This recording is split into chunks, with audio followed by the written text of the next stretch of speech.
focus on hitting your goals in every area of your business. Remember, the universe rewards the bold.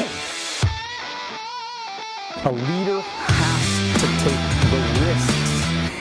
Welcome to the Wealth on the Beach podcast. My name is Daniel Alonzo, and again, I am bringing you some of the greatest minds, some of the most successful people in North America. And we're talking business, we're talking money, and we're talking the opportunity to be able to get your life to the life that you've always dreamt of. Today's guest, his name is Roy Matlock Jr., one of my good buddies, started in financial services all the way back in 1983. He's grown his company to now 24 offices across America, and he's committed to serving individuals, families, and small businesses to help them reach all of their financial goals. He also hosts a radio show called the Business and Money Hour, dedicated to giving people the right information and education on how money works. So Roy Matlock, man, how's it feel to be financially independent, man? And so young. Man, I mean, that's what we always dream about. I mean, we got to get started, and some people I'm sure are new and maybe new to your podcast, but we walk and think maybe differently because the opportunity to walk and think differently is there. And the thing I learned this fortunately very young. There's really two things that most people are having challenges with, that if they fix them, they have a chance to go do what you talk about and get financial independence. The first one is they got to look at their income, and it's either an income problem or an outgo problem. And I can tell you right now, if you're hating your job, if you don't like what you're doing, the most important thing you can ever do is you got to find something you like.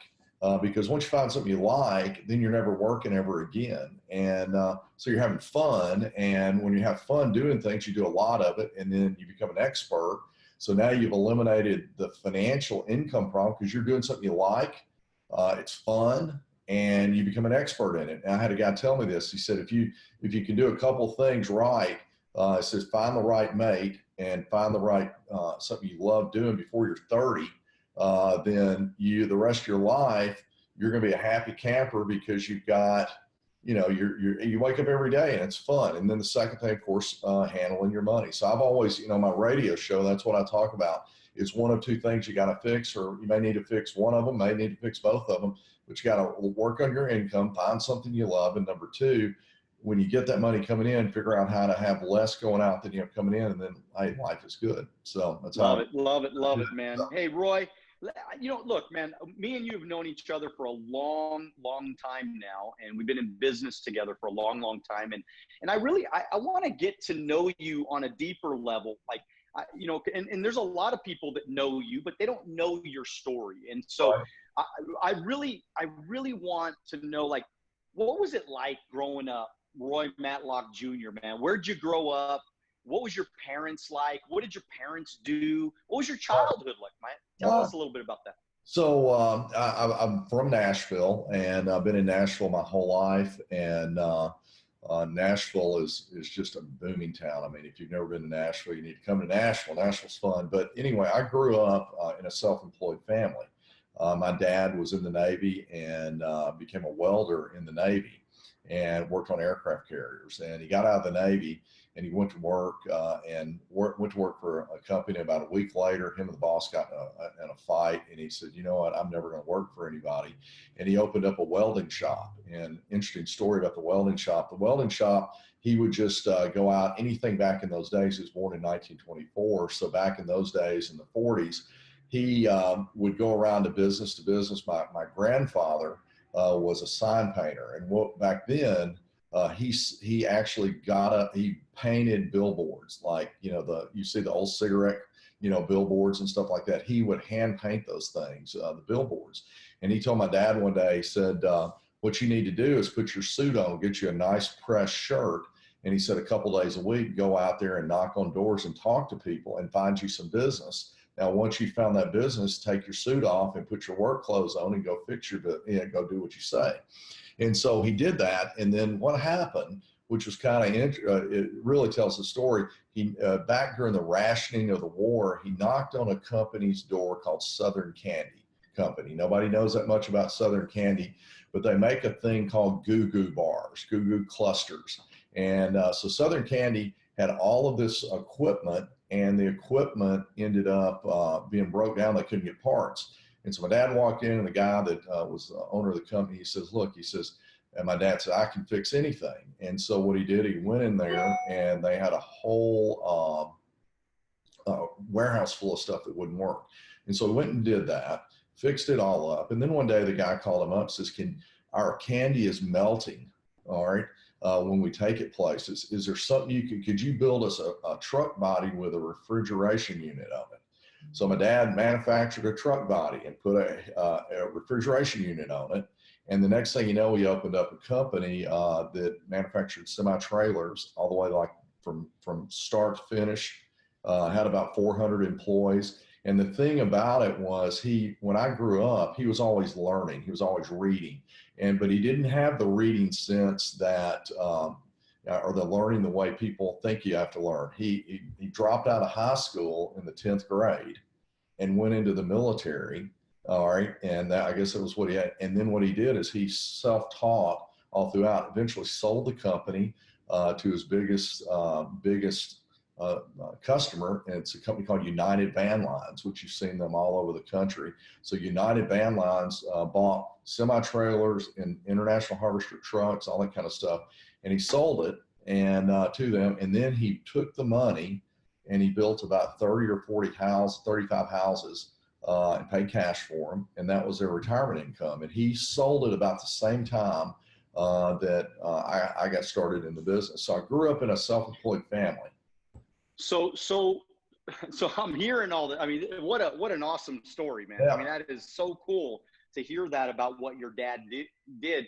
So was it hard for you? Was it exciting, or was it hard for you? Because obviously your dad worked hard. I mean, he was a hard worker, worked his tail off, right, to build the empire basically that he built. And so what was it like being a kid though, of a parent that worked so hard? Good, bad, ugly? What was it like? You know, the thing about it, when we were kids, you know, before my dad, he's the one that changed the family tree, paid off both my grandmother's houses for him. But the thing that about him, I played sports, all kinds of sports, and he would show up 5 minutes before the game started. And sometimes when he got done, he'd leave. And so what's interesting about it, when I had my kids, a lot of times it was that way. I'd get up on Saturday, I'd run training, I'd go to the soccer game, and then I'd run out, and then I'd go to the train, then I'd come back, I'd do all that kind of stuff. And so we had a great life like that, and we got to do things because he went out and won. He really did. He went from zero to borrowed $250 by a welder. All right. And he built it and did all that. And when we were kids in the 6th grade, we were taken out of school for 6 weeks. And we went to Japan and to Hong Kong and to all over Thailand, all that kind of stuff. We got to do things. So I grew up seeing self-employed start a business and be able to do what I do, you know. And so my kids got to see the same thing. And so, you know, I never felt like, you know, you know this, that hard work will keep you out of a lot of trouble too. All right, because you don't have time. Oh yeah, absolutely. Yeah, so absolutely, man. I mean, so now were you a good kid? Were you a bad kid in high school? What was that like? I might be worse now than I was then. But as a kid, no, I didn't get in trouble or anything like that. If that, I was, I had, shut this off. Sorry about that. So what I did, you know, early I stated I played a lot of sports, and I think sports kept me out of trouble. So I played every sport, ended up playing golf in college. And so that's kind of where I was then coming up.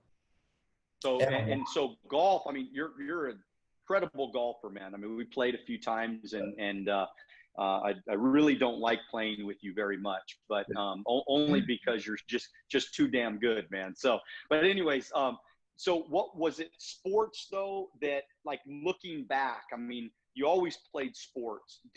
Was sports a really positive influence on your life? Yeah, it was very much so. I mean, I played very competitive golf, but I'm going to tell you, I worked during that time, and I want to say that I had a work ethic early on because I mean, I saw my dad and that kind of thing, and so when I was 6, I worked for him in the summertime when I was like 13, 14 years old, and just to kind of give you an idea, when I turned 16. He had a shop that had a bunch of employees, and they ended up getting the union in there.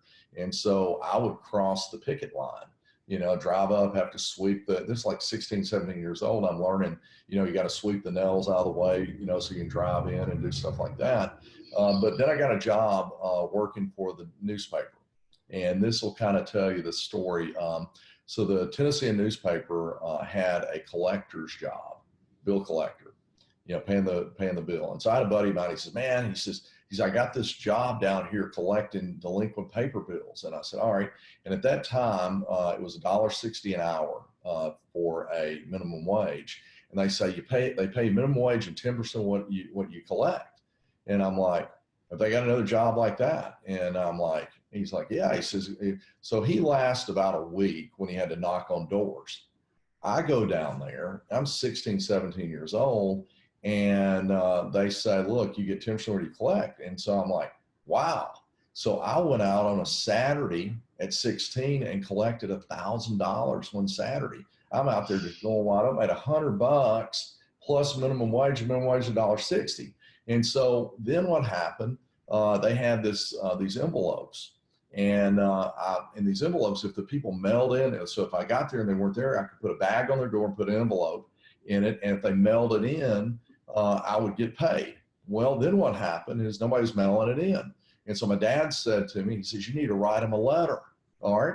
So I wrote him a letter. I put this little, and we printed it off. He helped me do it. And it said, I'm in high school and this is my part-time job. If you mail this in this envelope, it doesn't cost you any more money, but they will pay me a commission on this if you send it in.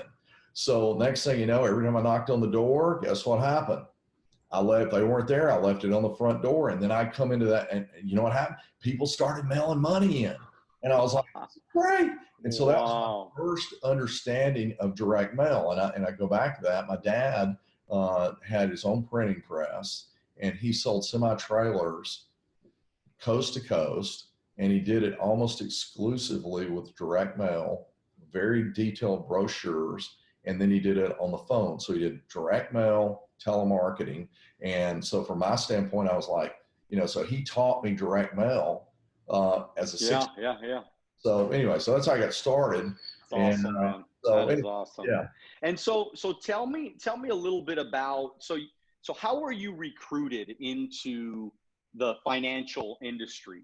Well, I'll tell you, it started, so I leave, I go to college and I have to give up my job at collecting delinquent paper bills. All right.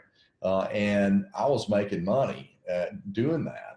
I mean, really, you think about it, if you make $100 in a day when it's $1.60 an hour, I was rich, that kind of deal. Yeah. And so I go off to college and I get in this fraternity, and this guy says, hey man, he said, you can go down. He said, I got a buddy, one of the guys that used to be a fraternity guy. He's got a hardware store and I'm sure he'll give you a job. So I go down there and they were paying me like 60. And I worked for like 2 hours, and I tell this guy, I'm like, nah, dude, you don't even have to pay me. Don't worry about it. This is not for me. And so this girl that I had been dating answered a blind ad, and I drove her to it, and it was selling Cutco knives. And I was like, Cutco knives and cookware. And the guy started showing, he's like, hey, just go, you can sit in here with her. Okay. She thought she's coming in to interview, one of those kind of deals. And she looks at it, she's like, this is a bunch of, bull. And I asked the guy, I said, how much money can somebody make doing this? He started telling me. I said, I want to do it. Okay. So I ended up starting at Cutco. And that year, my first year in the business, in the Cutco business, I was the #1 college student in the United States selling. I made like $17,000 back. And that's part of the reason I did the second year. Then I started running an office. And the reason I quit, I finished 2 years of college and I quit college, was because I was making more money selling Cutco knives than the college professor was making. All right. And I'm like, why am I wasting my time? I already know what I'm going to do. So I did that then I started recruiting college students, had an office, started and made about 50 grand. This is a long, long time ago, like early 80s. But the problem is every year, the college students, I recruited them, they would go back to college and it'd be over with, and I'd have to start all over.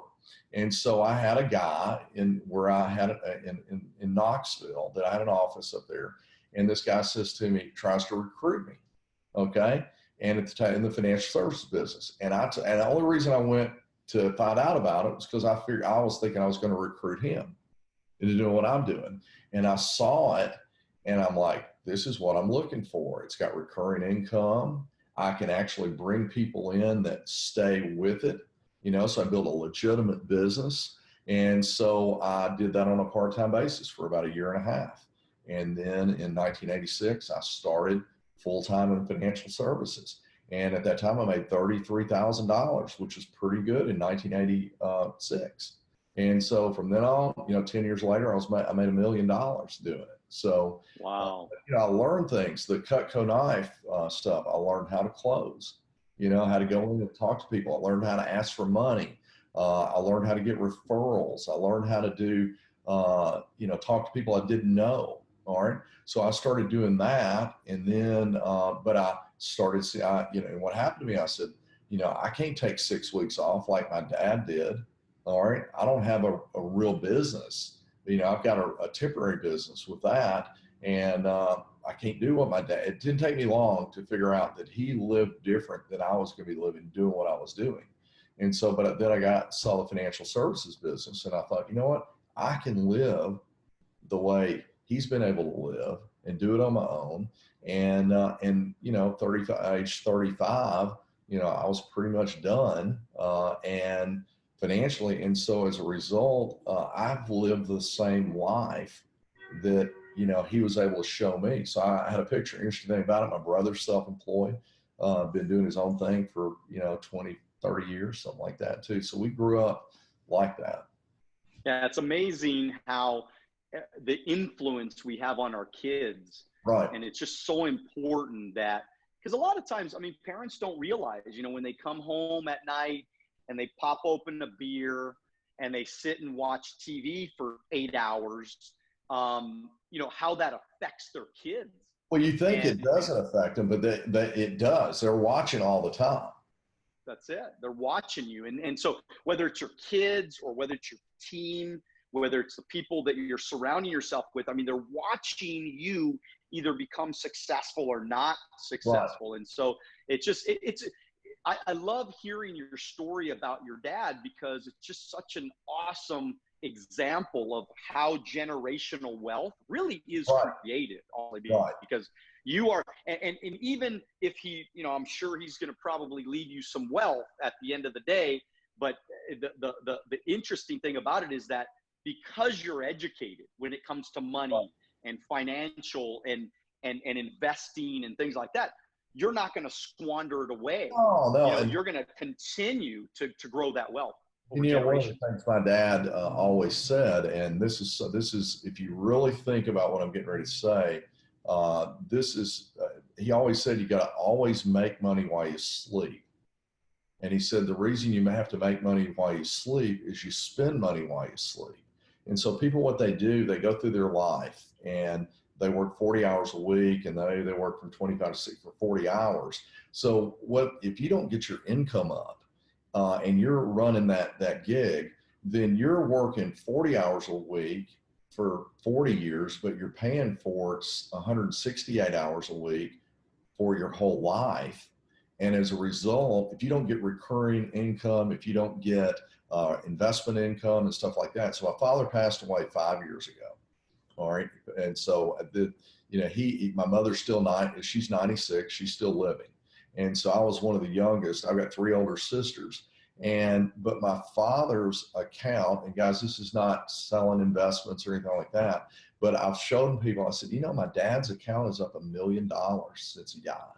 Okay. So, Wow. so that's making money while you sleep, right? Everything about it. And so it's up over $1 million since he passed away.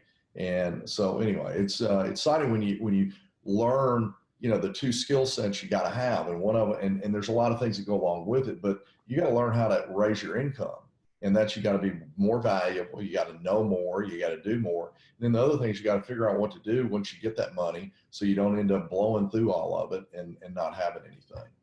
That's it. That's it. And so tell me a little bit about the early days. I mean, you obviously got off pretty fast start, and you were $1 million, yearly $1 million earner fairly quickly, Right.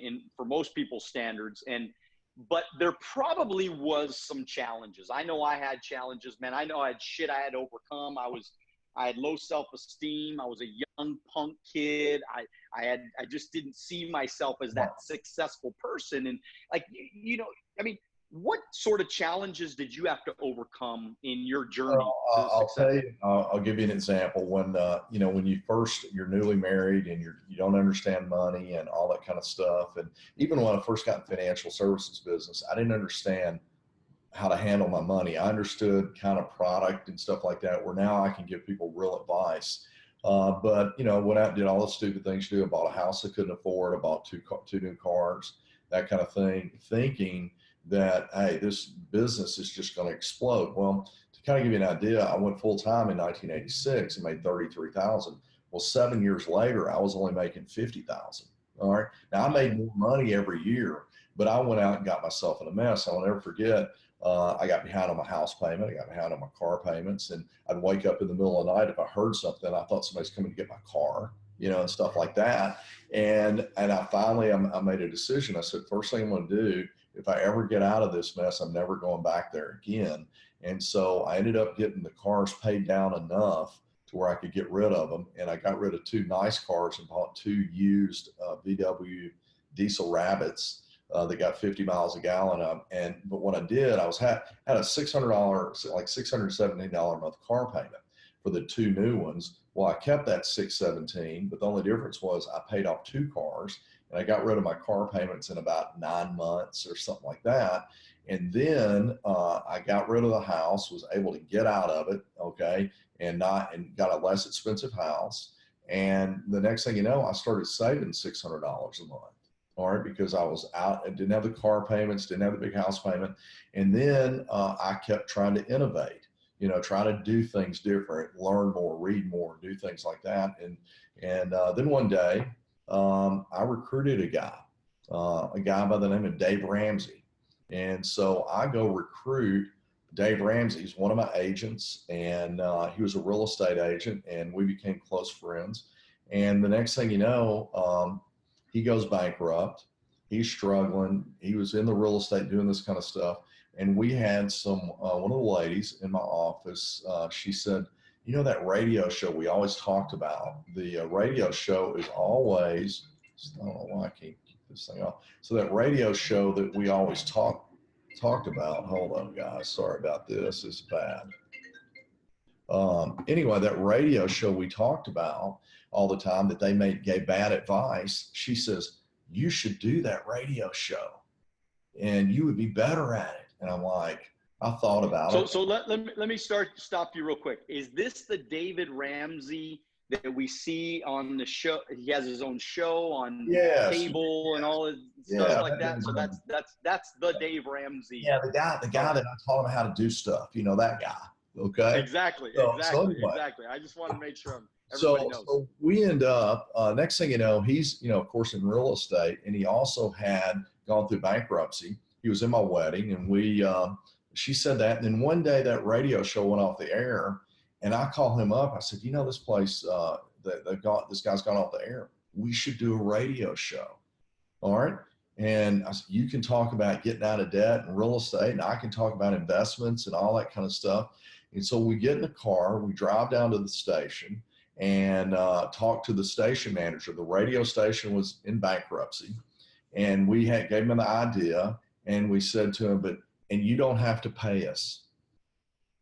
And that was the magic word. He said, okay, I'll give you that hour during the day, 5 days a week, Monday through Friday, 1 hour a day. And after that, we started to become pretty popular. Then Opryland bought the station out of bankruptcy. It was a 100,000 watt station, and they gave us 3 hours in the afternoon. Now, here's what happened that afternoon. We were on one talk station. Rush Limbaugh was head to head against us on the other talk station. So we beat Rush Limbaugh in our ratings in Nashville. We were against Rush, and we're like, man, people are excited. They come out to seminars, do all this kind of stuff. And we ended up deciding, well, every station that goes against Rush needs the money game. So we sent out a cassette tape that said, here's the answer to Rush Limbaugh, the money game. And we sent it to every radio station nationwide. And we said, look, we're beating Rush in Nashville. And then the next thing you know, Dave was still broke. I started, by then had really started converting a lot of my stuff. I put some money into syndicating the radio show. All right. And you know what? The radio show went, I was on for 7 years, and then we ended up selling it. So anyhow. And in that 7 years, by the way, that I just want to make mention that was the 7 years that exploded your business Absolutely. to over $1 million of income, right? I mean, so what you have to realize is innovation works like this. Innovation is doing something that's never been done before, but it actually works. All right. That's why you got to keep trying things. You got these ideas. You say, well, I don't know. Well, just try it. And if it doesn't work, don't go spend a bunch of money on something that, go in there. We did the radio show for our time. They didn't pay us. We didn't pay them. So, but then what happens is you find a few things that work. And before you know it, that's what propels you where you need to go. So. And then, so innovation, because I'm always talking to everybody about, you have to start marketing yourself as your own brand. Because a lot of people are listening right now. They are stuck in the Stone Ages. Right. They are going to the malls every day, and they're prospecting people that have been prospected 500 other people that week. And they're trying to get these people that, like, somebody asked me, like, how do I get somebody, that they quit on me? How do I get them to say yes? And I'm thinking, well, wouldn't it be better just to figure out how to get in front of the people that already want to say yes? Right. And so expand on that a little bit. Like, that's marketing, right? There's two. You can be in sales, and selling is where you meet people and you go for it. If we're out here, the Tennessee Titans are here in Nashville, and if you were going to do a presentation you got out in the front, and they said, okay, we're going to give you the whole stadium to sell to.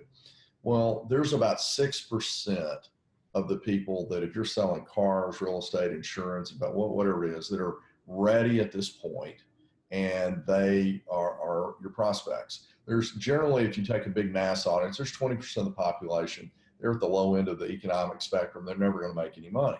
But the rest of the group, which is about 75% of the people, they're just waiting for when the timing's right. And so what I've always believed is this: if I provide great education, just like what you're doing right now, great education, one day they're going to say, the timing's right.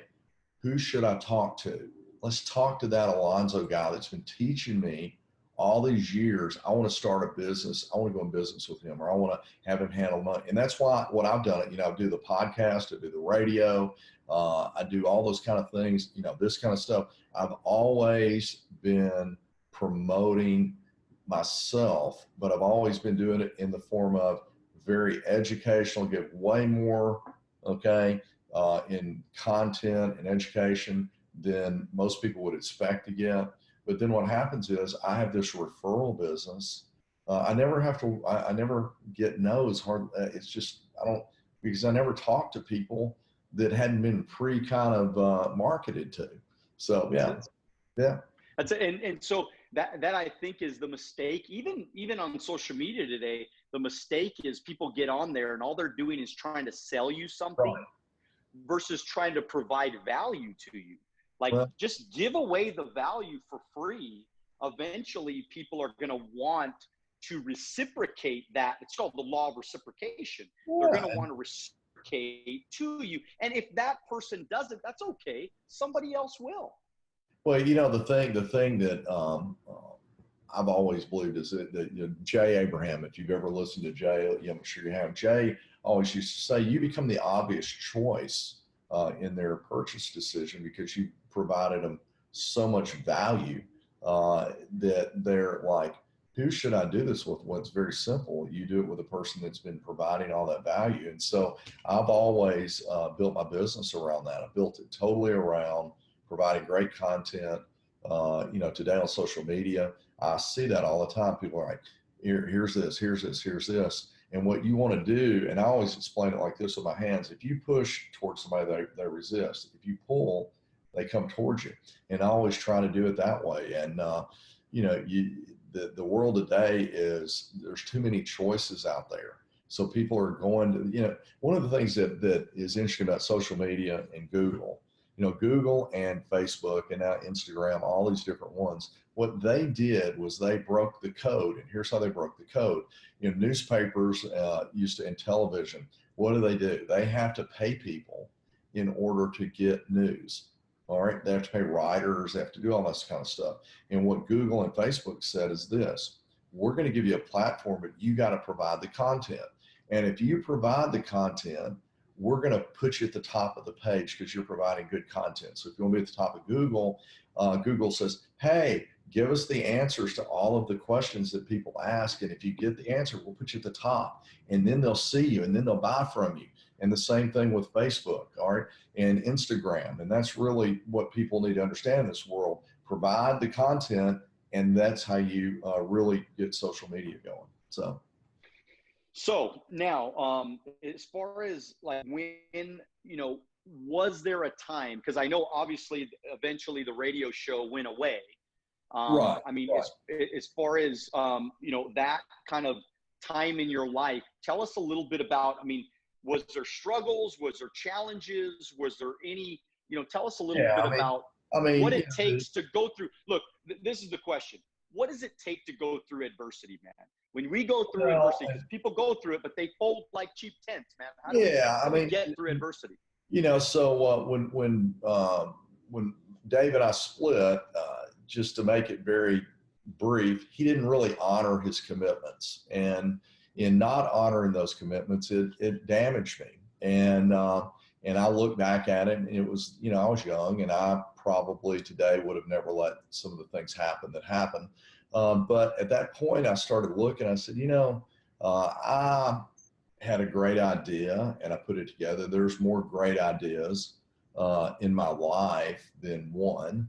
And so I started working on things, and I've gone through, you know, opened a mortgage company and sold it and did well on that. Brought a friend of mine in. I funded that mortgage company a long time ago, and did that. Actually sold it in 2007, which was kind of lucky on my part. You know, not so smart, but 2008 wouldn't have been good. But I did that. I opened a marketing company. You know, I've done a lot of different things. You know, I've got a software business that you know about. And so what I did was I always believed that I can make way more money fixing a problem for people than working a job. And so I'm always trying to optimize anything I do. I try to, you know, look at things and say, what's wrong with this? You know, and, you know, you take a cell phone. I don't have one of those little things on the back, but, you know, somebody says, man, I need to take a selfie. Okay, I need to hold on to the back of the thing. And they're like, man, that's a problem. And there's 100 million cell phones or billion cell phones. I'm going to put a little thing that sticks on the back and make millions, right? And that's the way I think. It's always, how are you going to go out and, because there's anytime you can solve a problem and there's a big market for it's a big problem, then there's a chance for you to really make a lot of money. And so, you know, I went through that. I mean, when the radio went away, it affected my business.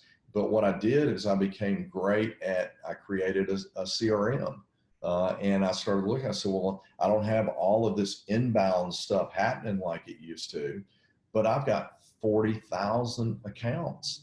So what if I just go out to those accounts and do a great job and really do a better job servicing them? What if they refer me to one person? Well, that's 40,000 more. And so I created, and interesting enough, without the radio, I'm doing more business than I did back when I was on the radio. And so it just, you got to, and what you do is you just shift, you shift when you're going along. In the case of that, I did that. I ended up turning, a negative into a positive. We got a new software, great software business. So tell me a little bit about, it's called Sales Team Pro. Yes. And I just want to give a little plug here because I believe it's just a phenomenal piece of software that has allowed my business to flourish even better than it already was, just simply by the contact.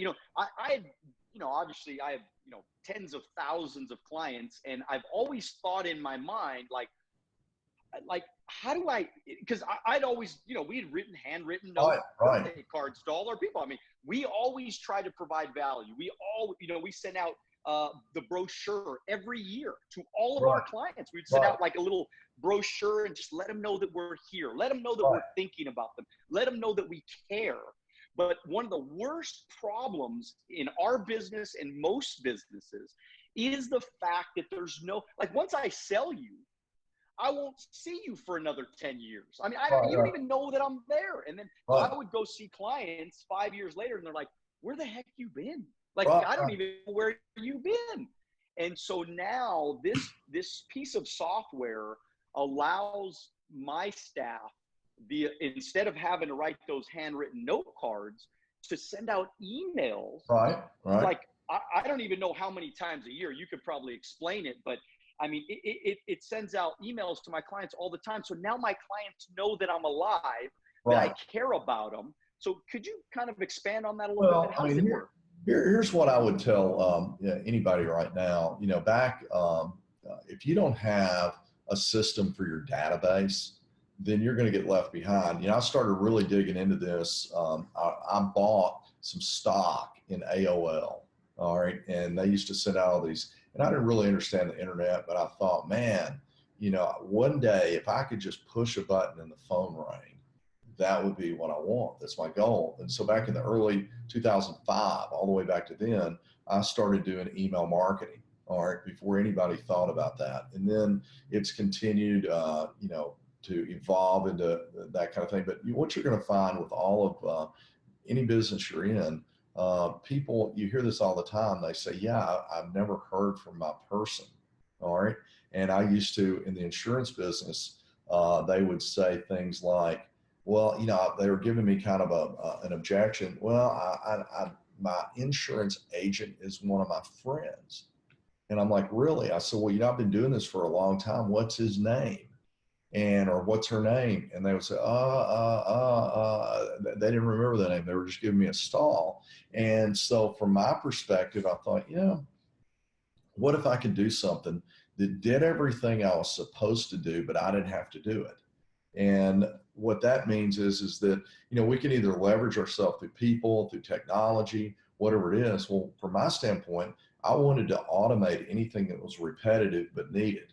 So for instance, I hit one button and then a birthday card goes out from now on out. I hit another button and email that says we need an annual review every year. I hit another button and then every holiday goes out, and then hit another button. And when I hit that button, it's not going out to one, it's going out to 10,000 or whatever it may be.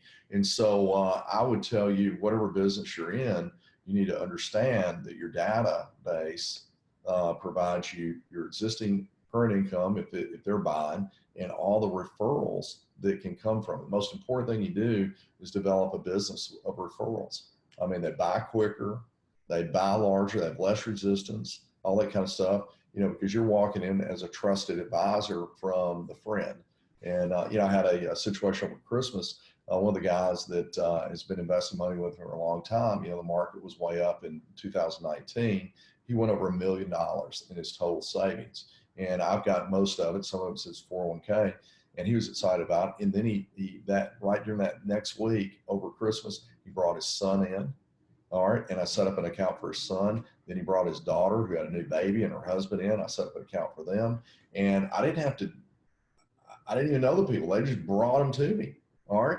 Because I've given this guy great service. He understands what's going on. So I would encourage anybody, if you have a small business, you better get on that game because your competition is.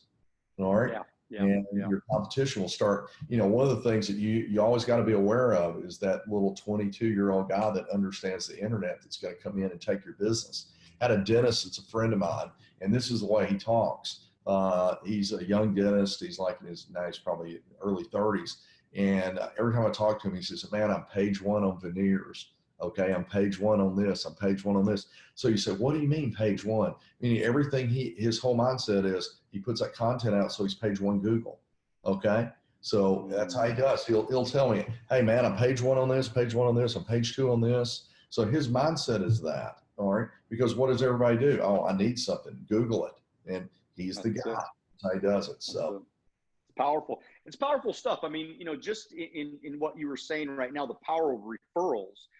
I was on a webinar yesterday, and it was with one of my clients, and he tells everybody on the webinar, he said, hey, look, he says, you need to right now contact Daniel. And because Daniel, I trust this guy. Right. And you need to sit with this guy to get a game plan going on. Right. Within 2 minutes of him saying that, right. I had 10 text messages in my phone because I gave everybody my cell phone. I said, just text me and we could have a call. I didn't talk to one person, Roy. This is why the world has changed, and a lot of people aren't changing with it. But immediately I ended up getting 10 referrals. I booked in 1 hour, just going back and forth with these people. In 1 hour, I booked 10 appointments in the next 6 days with these people. Powerful. I'll probably make anywhere from $10,000 to $20,000 of additional revenue to my company, all because I spent 5 minutes on a webinar. Now, that just does not happen in the real world. No. But it's happening more and more often now. Just people don't get it and see it and not implement. Well, I mean, you and I are what, 3,000 miles apart right now, Right. And we're doing this, and then, technology, you got to learn it. All right. And, it's may seem like an overwhelming thing, but the good news is because of technology, you can Google it and say, give me a YouTube video on how to do this or whatever. And you can really up your game. And then you, when you really understand that, then what you do is you start working only with people who want to work with you. All right. I mean, that's it. That's the key right there. The element. So, yeah. That's it. Well, hey, Roy, we're going to kind of, slow this down a little bit. I got a last couple of questions for you, man, just so we all get to know you. Because, this has been incredibly valuable for a lot of people that are listening. We got to know who you are. And most importantly, we got to get some insight and some ideas on how we're going to start implementing some different things for our businesses. But I want to get to know you, man. What's your favorite book? Gosh, I'll tell you the guy that I listen to the most is Jay Abraham as a marketing guy. And I want to keep, for those of you, I bought his book. This is a crazy thing. I bought his book in 1993, and he had put together a 400-page book, and I paid $400 for his book. How about that? Now, that tells you two things. One, he had been I had been on his newsletter, and for me to pay $400 for a book, that guy knew his value proposition. All right. I paid $400 for it. Never forget, I came home and my wife's like, what did you do? Are you stupid? What is wrong with you? I'm like, you're not going to believe. Okay. And honestly, I took and implemented some things within the first couple of weeks that made me probably 10 grand a month right off the bat. And here's the thing you got to realize about learning. Everything you learn today you get to use it from now on. That's so what if you learn something new every day? You get to use it from now on. And then you start maximizing and optimizing and seeing yourself in a whole different position. So you got to have what I do every morning is I have my news feed. I have my podcast that I listen to. And then, I don't do that much reading of books anymore. Okay. But I'm telling you, I do my news feed and my podcast, and I'm always learning. Start about 6:30 every morning doing that. So that's cool, man. Favorite movie? I don't know about that. I'll go maybe Scarface. Okay. All right. There you go ahead and say hello to my little friend, huh? Yeah, exactly. Favorite food? I'm a sushi guy. Okay. I like sushi. Ice cream or cake? Did that. Ice cream, man. I ate ice cream too much.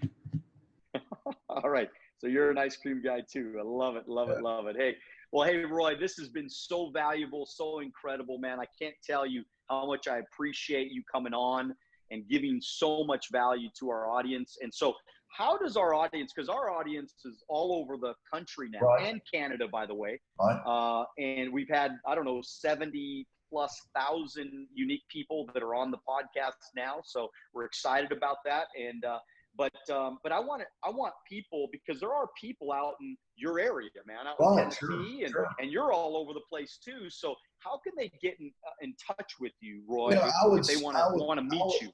I would say the best thing, go to RoyMatlockJr.com. That's Roy Matlock, MatlockJr.com. And then you can also search iHeart for the podcast, or Apple, the podcast. The podcasts come out.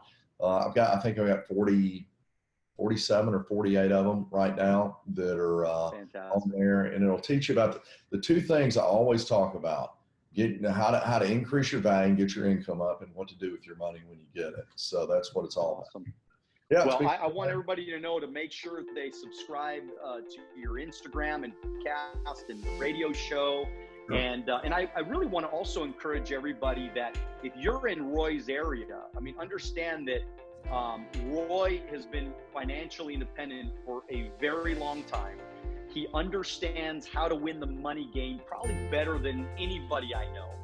And I want you to make sure you reach out to him, because he can help you invest your money. He can help you help you maximize your dollars so that you can get that life you always dreamt of. And so I want you to know he's a real guy. He'll talk to you personally. He'll help you personally if you're a motivated person. And so I want you to share that stuff. I want to remind everybody that we are signing people up every single week for Wealth on the Beach Club. It's 1 hour with me every single week, half an hour lesson, half an hour Q&A. We do it actually where we have live interactions as well. It's really powerful. We've helped a lot of people change the trajectory of their businesses. And by the way, I help people in financial services. I help people in the auto business. I help people in just sales business. All types of different industries are a part of this now. And of course, check out AlonzoAcademy.com for more details. YouTube channel, Off the Hook. Lots of free content there. And again, Roy, thank you so much, man. We appreciate all your time. And as always, to everybody, make sure you dream bigger, but also do it now. God bless you. We'll see you at the top. Good. Thanks, man.